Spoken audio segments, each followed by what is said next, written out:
Brainies and welcome to my channel. I am your brainy mentor Vishakha and today we will be doing our economics chapter number 5 money. So the book I am using is TR Chen and VK Ori. New edition है book का, सब कुछ included है जो भी हमने करना है, ठीक है। सबसे पहले मनी क्या है? पैसे जो हम कॉमनली यूज करते हैं, एक इंसान से दूसरे इंसान को देते हैं चीजें खरीदने के लिए, है ना, पता है ना सभी को, है ना। तो देखो इस चैप्टर में what we are going to study, we will be studying about meaning of money, evolution of money, कि मनी कैसे बढ़ा। Then we will be studying about forms of money, कितने टाइप्स के मनी होते हैं। Then we will studying about the functions of money, money के क्या क्या यूजेस हैं, ठीक है। एंड लास्ट में हम पढ़ेंगे अबाउट सप्लाई ऑफ मनी, ये बहुत इंपॉर्टेंट टॉपिक है सप्लाई ऑफ मनी। ये पूरा चैप्टर ना आपकी पूरी इकोनॉमिक्स का ईजीएस्ट चैप्टर है, जल्दी जल्दी से फटाफट इसको खत्म करेंगे, ठीक है। ओके सबसे पहले हमारे पास आता है evolution, meaning and evolution of money. Okay so meaning and evolution of money मतलब मनी होता क्या है और वो कैसे बनना स्टार्ट हुआ था, ठीक है। सबसे पहले मनी की डेफिनेशन, मनी होता क्या है देखो, a thing which is commonly accepted as a medium of exchange is called money. Medium of exchange मतलब अगर आपको फॉर एग्जाम्पल आइसक्रीम लेनी है तो आप पैसे दोगे, यू गिव मनी। अगर आपको कपड़े लेने हैं यू गिव मनी। तो कुछ भी खरीदना है it is a common medium of exchange, ठीक है। अब पहले टाइम में क्या होता था देखो, पहले टाइम में आपको पता ही है बार्टर सिस्टम होता था, 9th-10th में पढ़ा है आपने, है ना। बार्टर सिस्टम होता क्या है, goods were exchange for goods. मतलब अगर आपको आइसक्रीम चाहिए और दूसरे इंसान को फॉर एग्जाम्पल जो आप आइसक्रीम सेलर है उसको आपसे राइस चाहिए तो आप उसको राइस दोगे, वो आपको आइसक्रीम देगा, ठीक है। अब क्या लिखा है, इसको हम बोलते हैं द बार्टर सिस्टम, जैसे मैंने आपको बताया। बट धीरे धीरे कैसे क्या हुआ, जो हमारी वांट्स है ना, हमारी डिज़ायर्स, वो धीरे धीरे बढ़ने लग पड़ी। जब वो बढ़ने लग पड़ी तो हमारा बार्टर सिस्टम में बहुत इनएफिशिएंट हो गया, ठीक है, समझ रहे हो। बार्टर सिस्टम हम यूज़ नहीं कर सकते थे। अब let me give you an example, अगर आपके पास आइसक्रीम है, ठीक है, आपको आइसक्रीम की जगह क्या लेना है, आपको राइस लेना है, ठीक है। दूसरे इंसान के पास आइसक्रीम है बट उसको राइस नहीं लेना, उसको कुछ और लेना है ना। तो वो आप कैसे एक्सचेंज करोगे, यू कांट एक्सचेंज। तो that was the biggest problem of the barter system. इसके लिए हमने क्या बनाया, वी मेड मनी, ठीक है। फिर it is then that we invented money, a common medium of exchange. Now goods were not sold for goods, instead goods were sold for money. अब ऐसा नहीं था कि आइसक्रीम की जगह आपको राइस मिलेंगे, अब क्या होगा, पैसे से आपको आइसक्रीम मिलेगी, पैसे से आपको राइस मिलेंगे, सब कुछ पैसे पे डिपेंड हो गया था, ठीक है। पहले क्या होता था, पहले कॉइन्स यूज हुए, ठीक है, उसके बाद एलॉय मेटल आ गया, देन पेपर मनी आ गया जो हमारे नोट्स होते हैं, उसके बाद वी हैव प्लास्टिक मनी जो हमारे कैश कार्ड्स होते हैं, we have the credit card, we have the debit card, है ना। एंड उसके बाद हम कौन सा करते हैं, हम करते हैं इलेक्ट्रॉनिक ट्रांसफर ऑफ मनी, हमारा जीपे, पेटीएम, ये सभी इलेक्ट्रॉनिक ट्रांसफर ऑफ मनी में आ जाते हैं, ठीक है। देन अब ये इसको पूरा समराइज किया हुआ है, इस पूरे पैराग्राफ को क्या लिखा है, origin of money is related to the need to facilitate exchange. Origin क्यों हुआ था, मनी कैसे बना था, क्योंकि एक्सचेंज हमको करनी थी और वो बार्टर सिस्टम के थ्रू पॉसिबल नहीं थी, ठीक है। Therefore money is generally defined as a thing that is commonly accepted as a medium of exchange. लग गई समझ, ओके ओके। सो अब यहाँ पर क्या बोल रहा है, money is what money does, it is defined as an instrument that serves as a medium of exchange. मतलब मनी से हम एक्सचेंज भी कर लेते हैं चीज़ें। देन स्टोर ऑफ वैल्यू, आप मनी को आराम से स्टोर भी कर सकते हो कहीं पर भी, है ना। Then a measure of value, आप मनी को मेजर भी कर सकते हो कि 100 रुपीज़ हैं, 200 रुपीज़ हैं या कितने भी हैं। And standard of deferred payments, deferred payments वो पेमेंट्स होती हैं जो फ्यूचर में की जाती हैं, पेमेंट्स इन द फ्यूचर। तो ठीक है, मनी उसके लिए भी यूज होता है, ठीक है। अब ये 4 हमको मिल गए यूजेस ऑफ मनी। नेक्स्ट अगले टॉपिक्स में एक्सप्लेन भी हो गए प्रॉपरली, ठीक है। अब आता है हमारे पास बार्टर सिस्टम ऑफ एक्सचेंज, ये देखो क्या है। ओके सो बार्टर सिस्टम में क्या था, goods were exchange for goods, ठीक है। इसका क्या मतलब था कि हमारे पास डबल कोइंसिडेंस होनी चाहिए वांट्स की। मतलब अगर आपको राइस चाहिए तो दूसरे इंसान के पास राइस भी होना चाहिए, जो उसको चाहिए वो आपके पास होना चाहिए।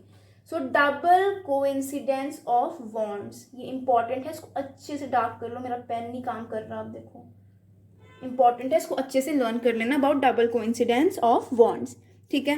अब आते हैं हमारे पास ड्रॉबैक्स। ड्रॉबैक्स मतलब क्या कमी थी, क्या रीजंस थे कि हमें ये चेंज करना पड़ा। क्या, सीसी इकोनॉमी को, सीसी इकोनॉमी और बार्टर सिस्टम ये सेम ही होता है, ठीक है। सो पहला ड्रॉबैक जो हमारे पास आता है that is double coincidence of bonds. मैंने बताया अगर आपके पास आइसक्रीम है, दूसरे इंसान के पास राइस है, आप उसको आइसक्रीम दोगे, वो आपको राइस देगा, इतना सिंपल नहीं है। आपको मतलब आपके पास प्रॉपर वो चीज़ होनी चाहिए जो उसको चाहिए, ठीक है। This is the definition of double coincidence of bonds. क्या लिखा है? Double coincidence of bonds implies that the two individuals are in possession of such goods which they are willing to exchange for the satisfaction of their wants। दोनों के पास वही goods होनी चाहिए तो वो एक दूसरे को दे के अपनी वॉन्ट्स को सेटिस्फाई कर सकते हैं। क्लियर? ओके। सेकेंड पॉइंट हमारे पास आता है lack of a common unit of value.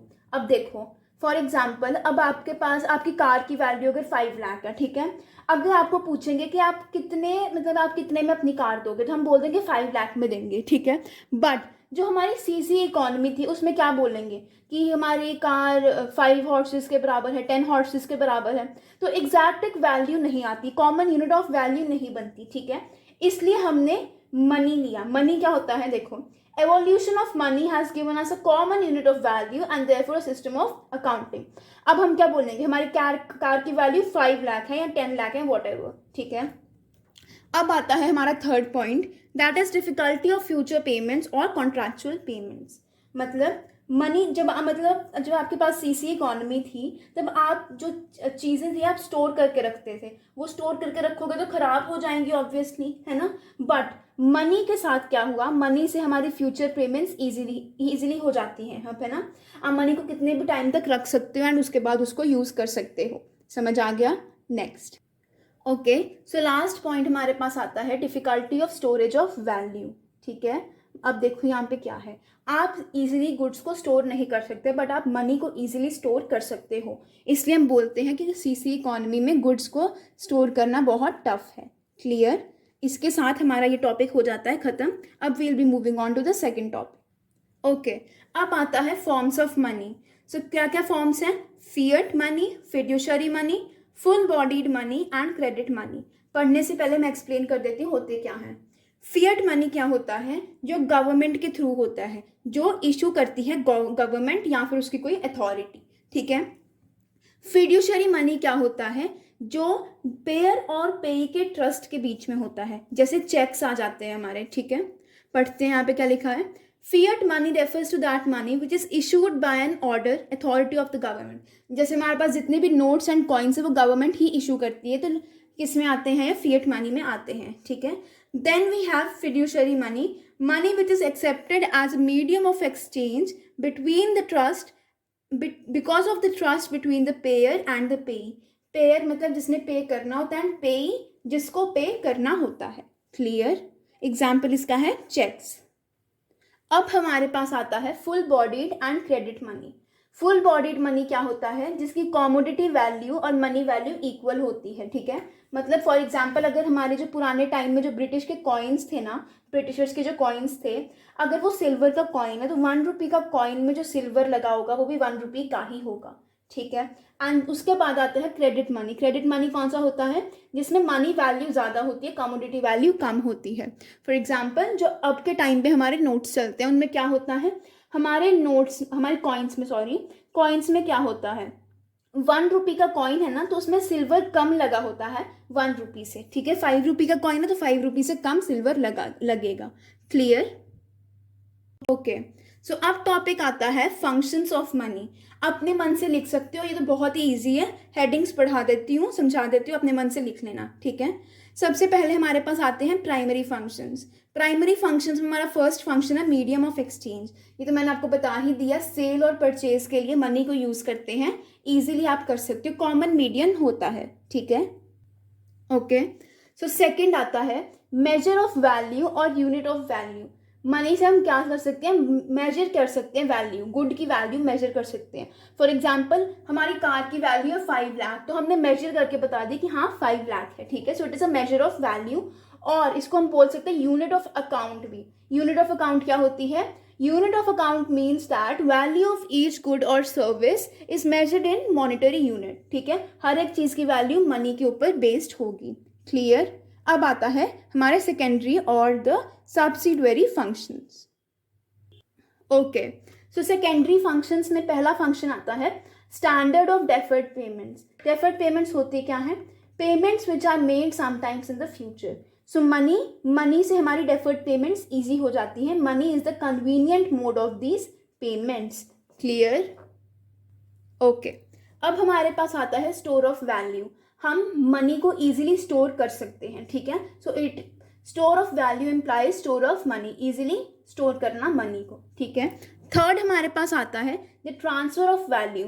Money को आप एक जगह से दूसरी जगह इजीली ट्रांसफर कर सकते हो. कैसे करोगे ट्रांसफर? ई ट्रांसफर. जी पे कर दिया आपने या फिर आप पेटीएम कर रहे हो, जो भी कर रहे हो तो उससे ईजी हो जाता है. क्लियर. अब आगे चलते हैं on the static and the dynamic functions. Okay, so static and dynamic functions में, स्टैटिक फंक्शंस में दोनों प्राइमरी और सेकेंडरी फंक्शंस आ जाते हैं. ठीक है. अब डायनामिक फंक्शंस कौन से होते हैं? डायनामिक फंक्शंस वो होते हैं जिससे हमारी इकोनॉमी में स्टेबिलिटी आती है और हमारी जीडीपी ग्रोथ बढ़ती है. क्लियर. समझ आ गया? ये इतना इंपॉर्टेंट नहीं है, ये आपको पूछा नहीं जाएगा. ठीक है. अब आता है supply of money. Very important topic. ठीक है, इसमें आपको क्या लर्न करना है? सप्लाई ऑफ मनी की definition, then it's the stock concept, ये याद रखना है. और एक इम्पॉर्टेंट क्वेश्चन ये आता है कि why government and banking system को हम क्यों नहीं गिनते, उनकी सप्लाई को इन सप्लाई ऑफ मनी क्यों नहीं गिनते. ठीक है, मैं सबसे पहले बताती हूँ क्या लिखा है. पहले सप्लाई ऑफ मनी एक स्टॉक कॉन्सेप्ट है. ठीक है, सप्लाई ऑफ मनी होता क्या है? मनी का स्टॉक जो हमारे कंट्री के लोगों के पास है at a given point of time. ठीक है. अब ये पैराग्राफ इंपॉर्टेंट है, या फिर इसको इधर से पढ़ लो या फिर इधर से पढ़ लो. ठीक है. Supply of money does not include stock of money held by the government and stock of money held by the banking system of country. जो भी गवर्नमेंट के पास और बैंकिंग सिस्टम के पास पैसा होता है उसको हम सप्लाई ऑफ मनी में क्यों नहीं गिनते? Because government and banking system of a country are suppliers of money. वो सप्लाई करते हैं मनी को, and the stock of money held by the suppliers of money is never treated as a part of money supply. जो भी पैसा suppliers of money के पास होता है उसको हम कभी भी मनी सप्लाई का पार्ट नहीं गिनते. इट्स एन इम्पॉर्टेंट क्वेश्चन, पूछ सकते हैं, आपको अच्छे से कर लेना. ठीक है. अब मेजर्स ऑफ मनी सप्लाई, हम सिर्फ M1 मेजर पढ़ेंगे. M1 होता क्या है? M1 is equal to C plus DD plus OD. C currency held by the people, DD demand deposits of the people, and OD होती है अदर डिपॉजिट्स. अदर डिपॉजिट्स में क्या क्या आता है? Demand deposits with RBI of public financial institutions. जितने भी public financial institutions हैं उनकी डिमांड डिपॉजिट्स जो होती हैं RBI के पास, वो आती है अदर डिपॉजिट्स में. और क्या आता है? Demand deposits with RBI of foreign central banks and foreign governments. Foreign government and foreign countries की डिमांड डिपॉजिट्स. और क्या आता है? IMF एंड वर्ल्ड बैंक की डिमांड डिपॉजिट्स. ये किस में आती हैं? अदर डिपॉजिट्स में. ये फॉर्मूला लर्न कर लेना. M1 is equal to C plus DD plus OD. Clear. Okay, last आता है bank money and high powered money. Bank money क्या होता है? Demand deposits of the people with commercial banks. Commercial banks के पास जो लोगों की डिमांड डिपॉजिट्स होती हैं उसको हम बोलते हैं बैंक मनी. ठीक है. High powered money, higher powered money क्या होता है? Sum total of currency held by the people, vault cash of the commercial banks and cash reserves of the commercial banks with RBI. Currency held by the people, जो लोगों के पास पैसा होता है. Vault cash वो पैसा होता है जो क्या होता है? जो कमर्शियल बैंक्स ने अपने पास इमरजेंसी के लिए रखा होता है. ठीक है. And cash reserves of commercial bank, RBI के पास कमर्शियल बैंक का कुछ कैश रिजर्व होता है जो उसको इमरजेंसी के टाइम पे देता है. ठीक है. इन सबको ऐड करते हैं तो हमारे पास आता है हाई पावर्ड मनी. क्लियर. समझ आ गया? सो गाइज, इसके साथ ही हमारा चैप्टर पूरा खत्म हो गया. बहुत छोटा सा चैप्टर था. इसके मैं नोट्स भी आपको प्रोवाइड कर दूंगी, शॉर्ट वीडियो आ जाएगा नोट्स का भी कल तक. आई होप आपको चैप्टर अच्छे से समझ आ गया हो. अगर समझ आ गया हो, do like the channel, share and subscribe to everyone. पूरे फ्रेंड्स को बता दो, सभी को बता दो इस चैनल के बारे में. अक्टूबर तक आपका सिलेबस मैं पूरा वाइंड अप भी कर दूंगी. So I hope you like the video. Thank you so much for watching.